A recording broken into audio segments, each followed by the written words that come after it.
litter bins throughout the vessel and never discard rubbish over the side. The entire Spirit of Loch Ness vessel is a no smoking zone, so there is no smoking permitted anywhere on the vessel. We have a bar on the lower deck with a good selection of beers, souvenirs and of course malt whiskies. Toilets are located on the lower deck. If you need any further help or information, no witness, no evidence, no evidence. So now sit back, relax and enjoy the wonders of Loch Ness in the Great Glen of Scotland. I bought the thing fans ticket home. The monsters. Good afternoon, ladies and gentlemen. For those of you that don't take, can you all hear me? You all understand me? Yes. Do we need some whiskey? Yes. Always the right answer.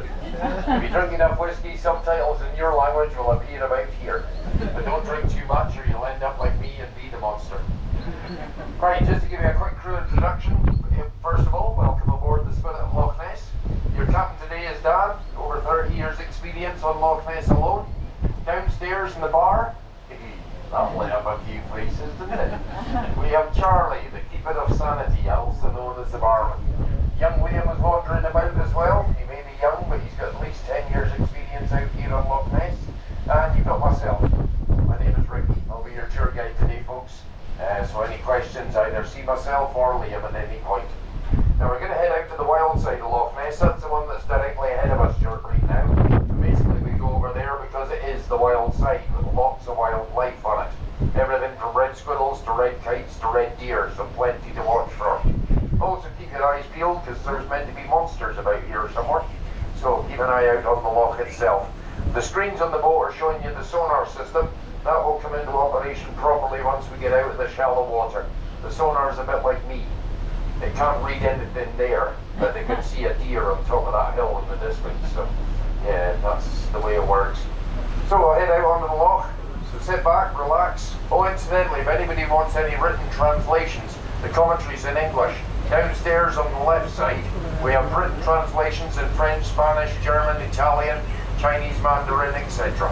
So if you need them, they're down there. If we don't have your language, whiskey is the option. Sit back, relax, and enjoy. Welcome to our home.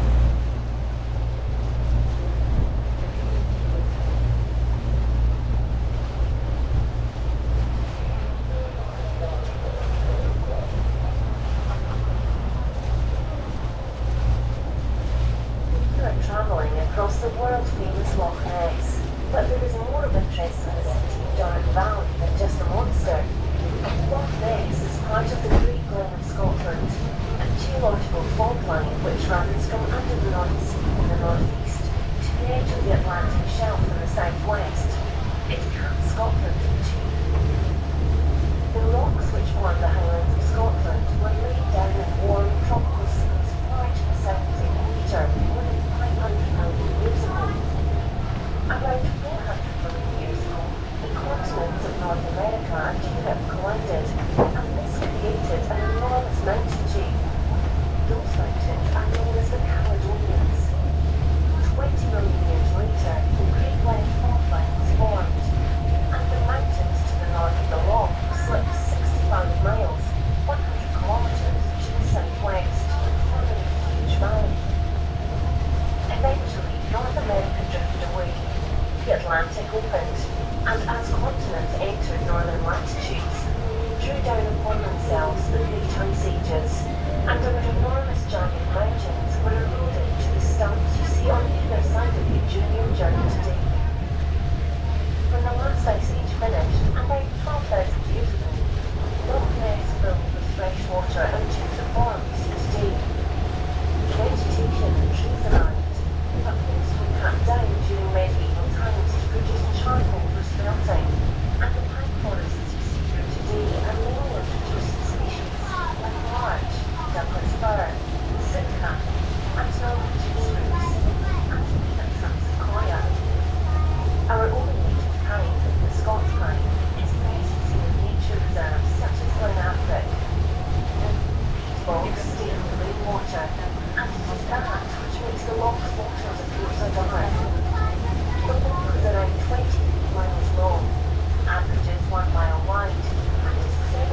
always remains an iconic image of the Loch Ness monster. Scientists have shown that long-necked animals could not live in cold water due to its temperature and the lack of an adequate food supply. Smoking mistakes, diving birds, and even deliberate invention. The vast majority of sightings are of a single hump and include large living creatures. Sonar confirms strong contacts in the deep water. The domain of fish rather than air breathers. One suggestion is that sturgeon may have been introduced to the river system, and it is known they can live for centuries and grow to enormous proportions. The world record being 8.3 meters and over 240 years old. It might not be a very romantic monster, but at least it could be a real creature.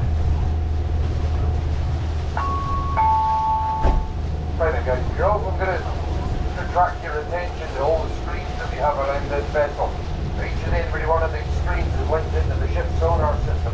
So what you're looking at is our journey so far from the jetty where we left to our present point where we are now.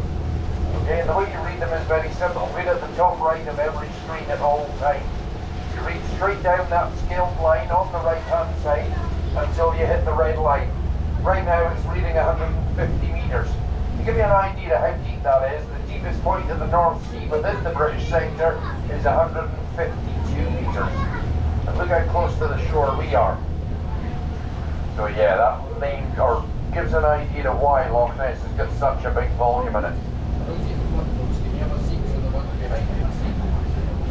So the red line is the bottom. Don't worry about anything below it. What you're interested in is above it. And the far left hand side is where we left the canal, and as you can see it dropped away very, very quickly until we're round to where we are now. Also at the bottom here you've got the boat speed in knots. That is 12 miles an hour or 20 kilometers per hour. And we've got the temperatures, sparrowhawks, Heron falcons, you've got ospreys, buzzards, goshawks, hen harriers, red kites, and we have the two big ones as well, both golden eagles and white-tailed sea eagles. Now the white-tailed sea eagles have got a really large area, so they're not always in our vicinity, but keep an eye out, they might be around.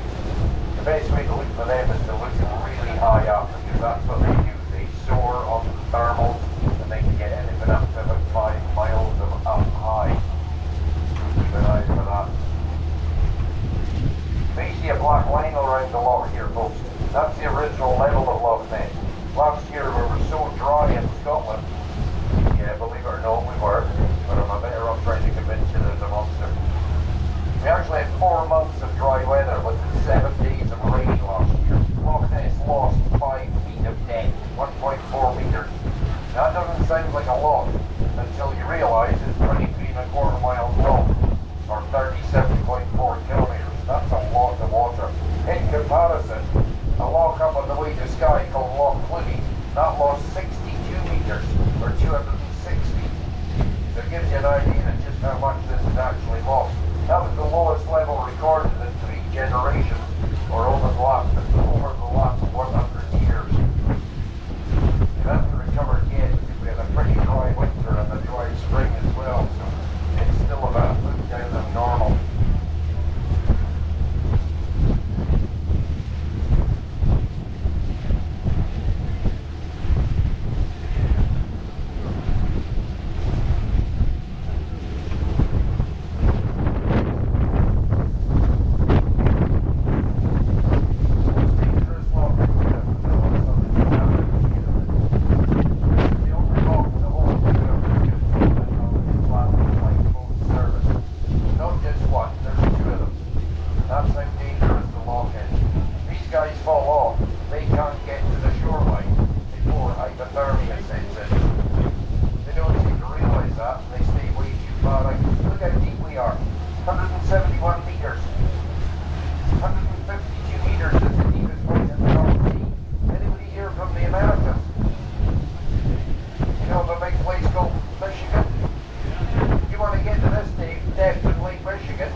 Ness alone, guys and girls, would cover the area of England and Wales with 6 inches or 15 centimetres. We don't have the technology yet, but we are working on it.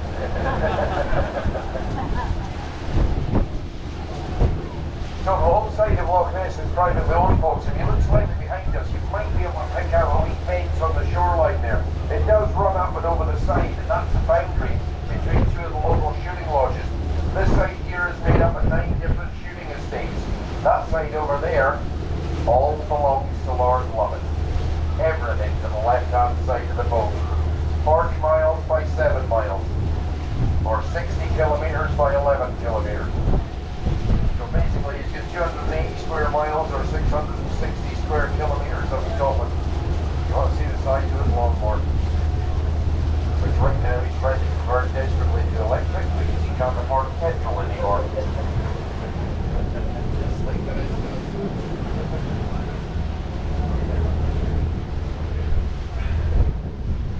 Talking of big lochs, etc. Anybody on board been to a big puddle in the north end of England called Windermere? One or two, you know about it, yeah? When we turn this boat, guys and girls, between us and Fort Augustus will be 2.5 times the volume of Lake Windermere just to get to the turning point. And then you think that's big. I'll tell you a bigger piece of information in a minute. For those of you that are from the Americas, okay, if you took every single human being in the whole of the American continent, I mean South America, Central America, in the whole of England and most of Wales. You need enough here with the whiskey consumption.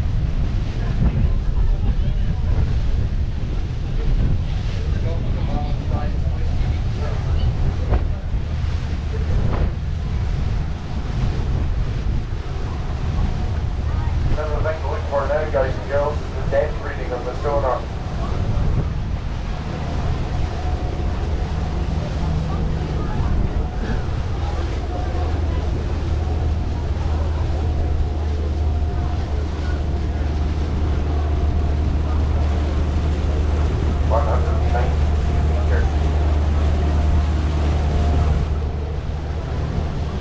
That equates to 636 feet deep. So right now, we are 32 feet deeper than that hill over there goes up.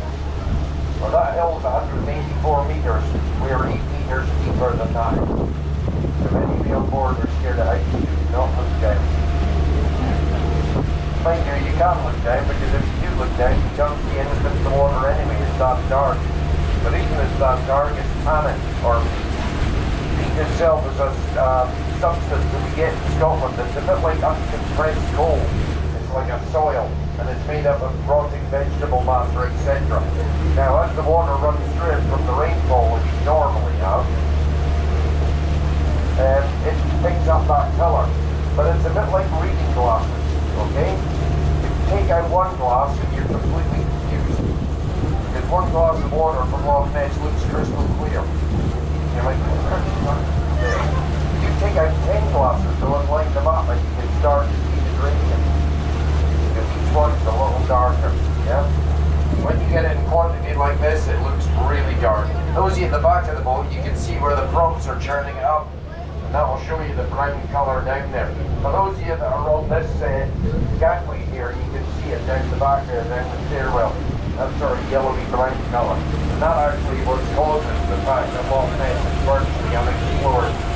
Believe it or not, but we know more about the surface of Mars than we do what's below your feet right now. The surface of Mars doesn't have a bus service running along the side of it. So which could be more accessible? So what we got in Loch Ness, I was into the sonar earlier and I was telling you about the different fish lines.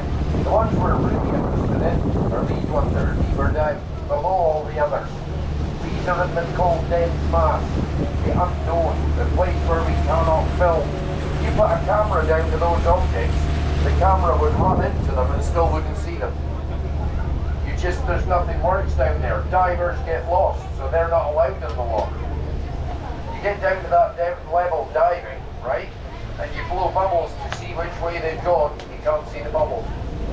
So therefore, you pick up your diving gauge and you lift it up and ka-chink against your mast. You still can't see it.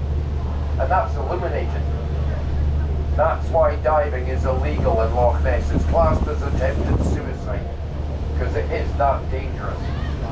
You put an ROV down there, you stick the lights on and you think the lights aren't working. They actually are, but it's like driving in snow. The more light you put on, the more it reflects back and the less you see.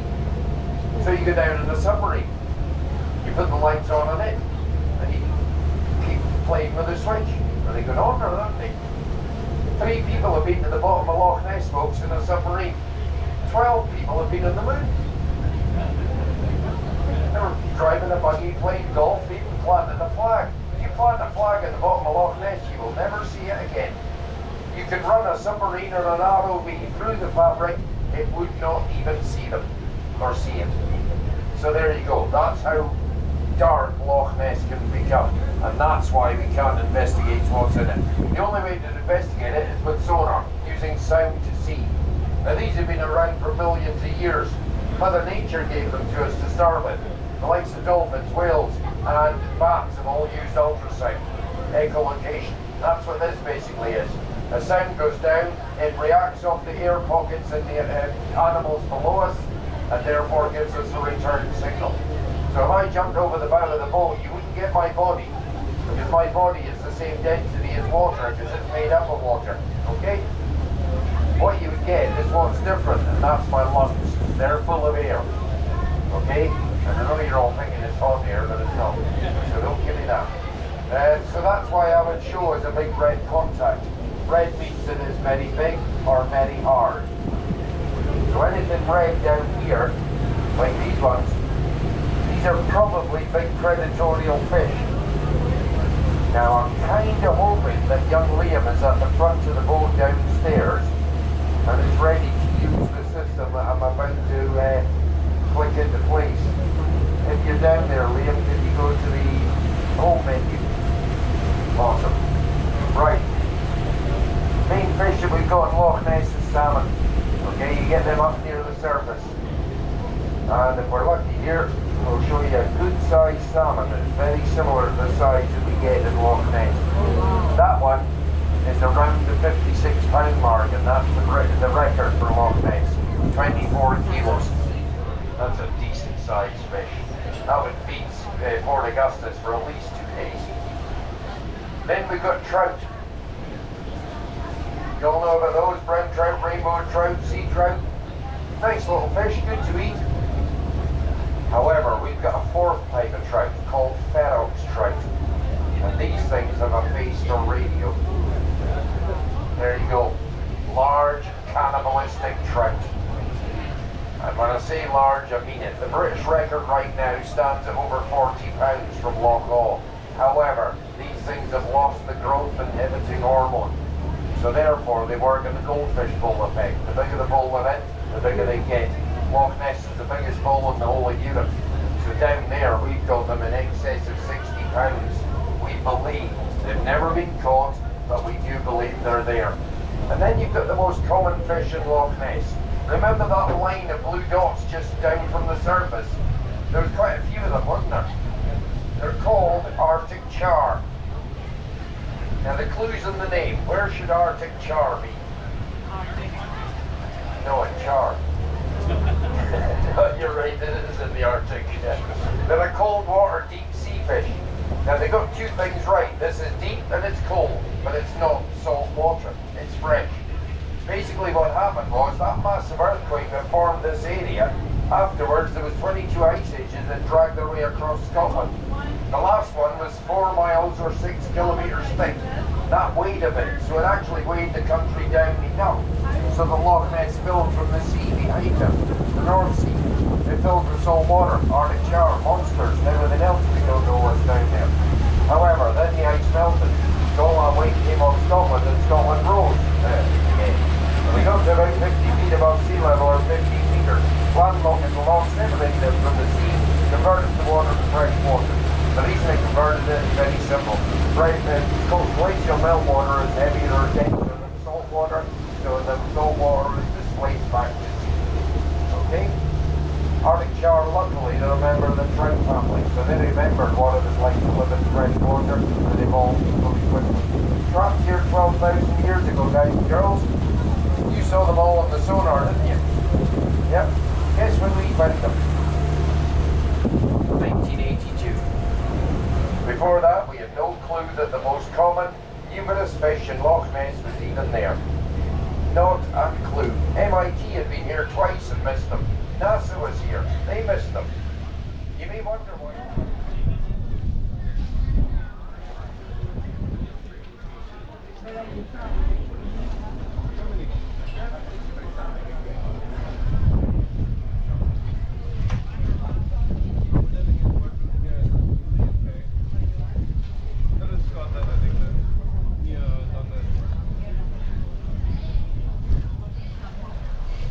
No, I'm working in near to London. There's a company there.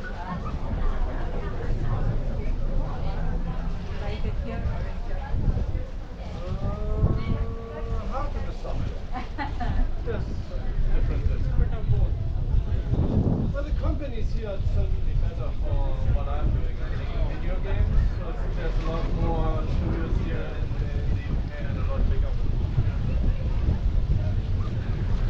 But in Germany, I prefer the beer.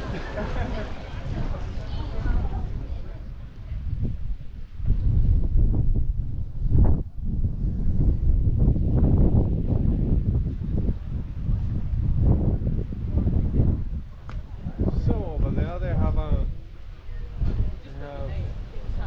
haggis and cheese baguette.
That's certainly not Loch Ness.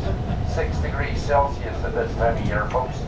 That's the surface temperature. By the time you get your toes, that might have dropped to 5. It's freezing. You know what it's like when you fill the kettle up, it takes ages to boil. If you fill it up with a wee bit, it boils instantly. Well, all the small lochs will heat up. This is a huge kettle. It doesn't heat up at all.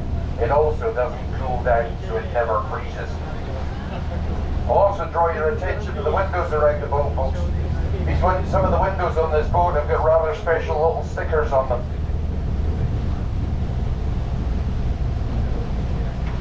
Now, if you're lucky enough, you can do what we can do here with these ones. Look, there you have your very own monster boat photo. Or if you want, you can do video. Start ahead of it, and swing past it, and they swing down the loch. Simple as that. Just remember, get them in the water. They don't look so good in the hills, okay? There's one up here and there's 6 downstairs, so there's plenty to choose from. Help yourselves, enjoy.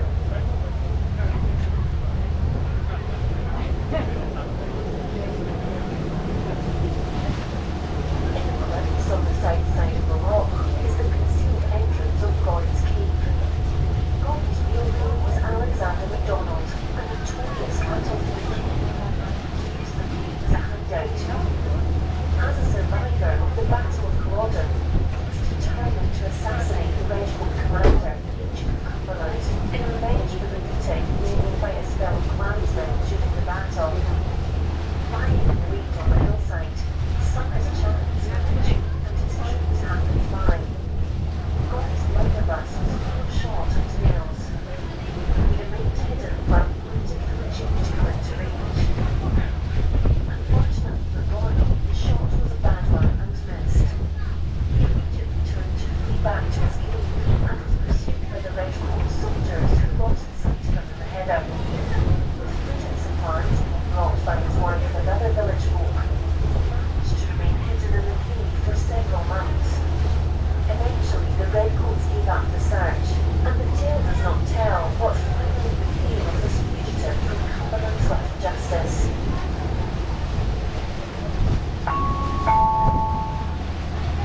Right, guys and girls, let's just made it over to the wild side of Loch Ness, and basically we call it that because we haven't gone over here to make a mess of it. If you were here 1,000 years ago, this is what Scotland would look like. If no one had ever set foot in Scotland, this is basically what it would be like. If you want to see what we do, look left. The main road and all on commercial forestry here. Whereas over here is just shattered glacial rubble covered with Scottish vegetation and trees. The nearest road is 5 miles or 8 kilometres inland. The only way over to this side is like these guys here by kayak or canoe. They won't be staying there very long. The amount of ticks that are on this side of Loch Ness is unreal. So they're going to have fun and games staying there for the night. The next village, folks, is about 10 miles further on, or 16 kilometres. So this is wild Scottish land. Universities, etc. come here. Well, they come here because they know there is something in Loch Ness. They're not here to prove it, they're here to identify it. Because anybody that can identify what's in Loch Ness can claim a £1 million reward. Now, a couple of the other things that we have in Loch Ness. See deeper down, you can see bigger dots there. 3 years ago, the University of Otago came here and they tried a new way of looking at Loch Ness. They tried DNA sampling. They cross-referenced 500 million DNA samples to show that Loch Ness had 3,000 DNA codes in it. 16% of those codes were unknown, brand new species. That's 480 new species of something in Loch Ness. They could be microbial, they could be plankton, they could be bacteria, they could be monsters, we don't know. They did find a dinosaur, and this one also has a taste for radio. They're called lamprey. Now these are 320 million years old. That mouth, guys and girls, latches onto you, and those curved teeth lock into you. And if that wasn't bad enough, the tongue also has teeth. That then burrows a hole into you and uses the piston effect to pump your blood. Still fancying a swim? There are thousands of those in Loch Ness, folks. Also, they found that there was no sturgeon DNA in Loch Ness, no catfish DNA. 2 of the other culprits that could be Loch Ness monsters. However, that's not conclusive, because we know there's otters in Loch Ness. No otter DNA was found. So therefore, they could have missed something. They did find a very high proportion of the DNA of the European eel. Now, how big do eels get? About the size of this pole? Yep. If you have a look at the screen, you'll see they get a wee bit bigger. This one was caught out there in the North Sea by a Plymouth-based fishing boat, about 70 miles or 110 kilometres behind us. Eels live in fresh water and move out to sea to spawn and then come back in again. That monitor above you's got it as well, my dear. See, look, it's there. That monitor. That one, incidentally, guys and girls, is from me to the flag at the back of the boat. 28 feet, 8.2 meters. It's so big you wouldn't be able to get your arms around it. That's why I didn't marry her. Those guys are fishermen. They know fish. They did not know what that was when it popped out of their nets. They actually had to get scientists to come and DNA sample it to confirm that it was a European eel. So if we go back to sonar, you'll be able to see that there are big dots deep down. There's one over here on the left-hand side right now, about, what, 75 metres down. Another one here. There's one just appearing below 50 metres. That's red in colour. These are all in excess of 5 metres in length. That's 16 to 17 feet. We can't get down there to film what they are. You may think that those are big eels.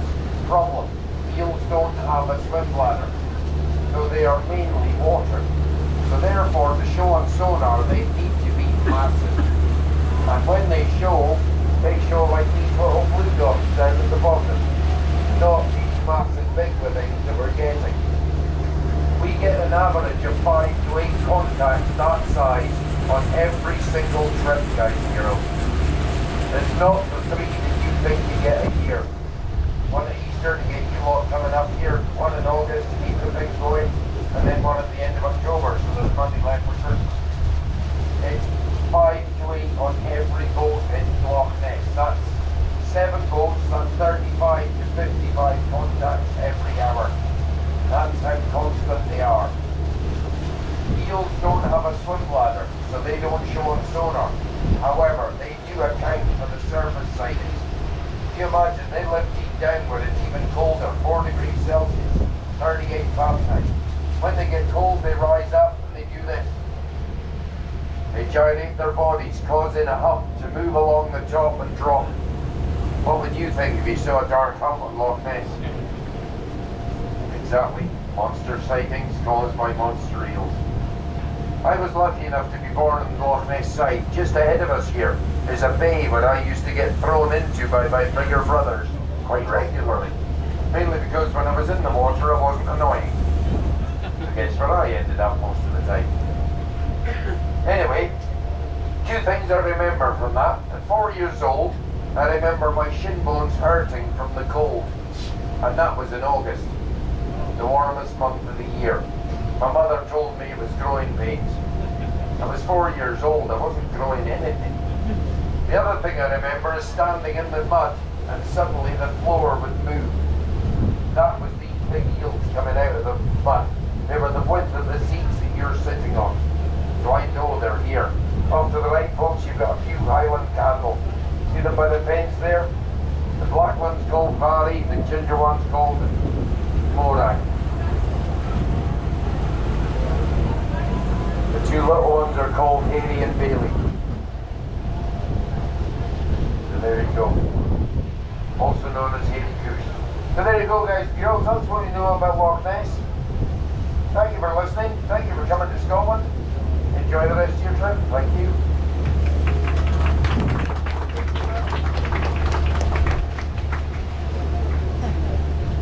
Any questions?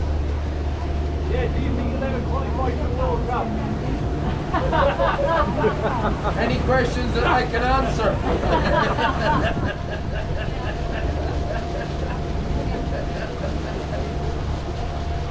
To be honest, no. We're too busy fighting amongst ourselves to play football. We never understand it. Anyway, give them all a ball and then they won't fight. If you look to your right, you'll see the open island of Loch Ness. It is called the Cherry Island and is what is known as a crag, a man-made island, probably built around the time of Christ. The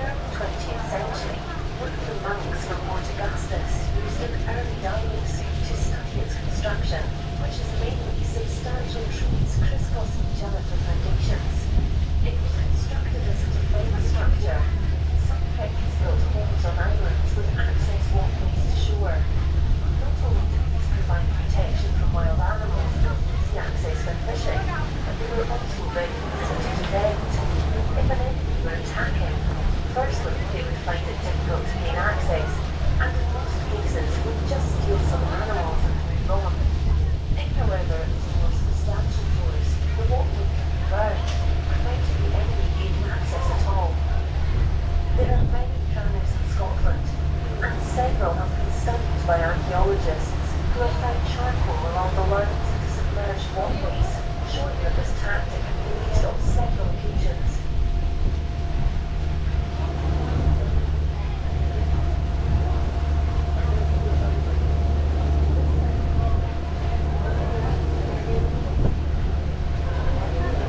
The gays have conquered the island. The gays have conquered the island. They're back.